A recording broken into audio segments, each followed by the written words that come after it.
Nous sommes à une altitude d'environ 550 mètres et il y a principalement de la prairie permanente par ici. Notre exploitation compte 150 vaches laitières. Notre mécanisation est très limitée, car quasiment tous les travaux sont faits par une entreprise de travaux agricoles. Nous sommes associés à l'ETA pour un tiers.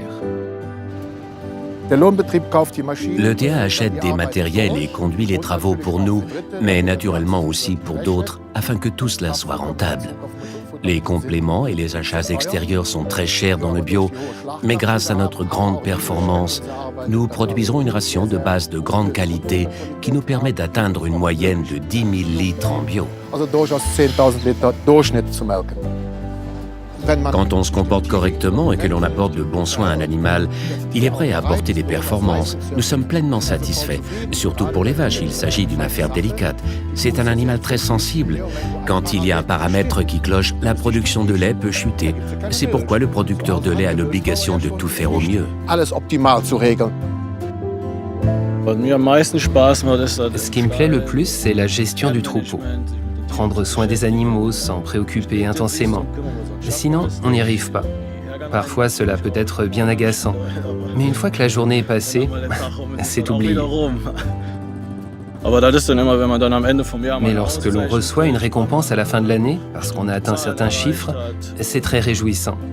Et on se dit, ça en valait la peine tout ce travail.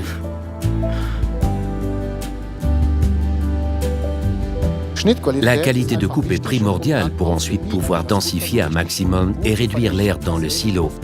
Et si j'ai un ensilage avec de hautes teneurs en protéines et en énergie, je peux produire beaucoup de lait à partir de mon herbe avec un besoin réduit en compléments achetés et la production est tout bonnement plus efficiente.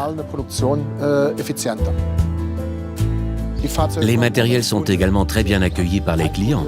Un client qui jusque-là ensilait à l'automotrice nous a clairement dit « Si vous venez avec une remorque Pöttinger, je n'ai plus besoin d'une ensileuse. » Comme nous avons l'ETA, l'exploitation agricole et aussi des locations de vacances, il faut être capable de dire « Nous partons pour une semaine pour faire une coupure ». C'est pourquoi nous avons décidé d'embaucher 2 salariés pour pouvoir nous permettre ce genre de choses. Il y a toujours le souci de l'astreinte, ça reste, c'est clair. Il faut toujours être joignable. Nous n'avons pas encore été jusqu'à déconnecter le portable, mais peut-être cela viendra encore.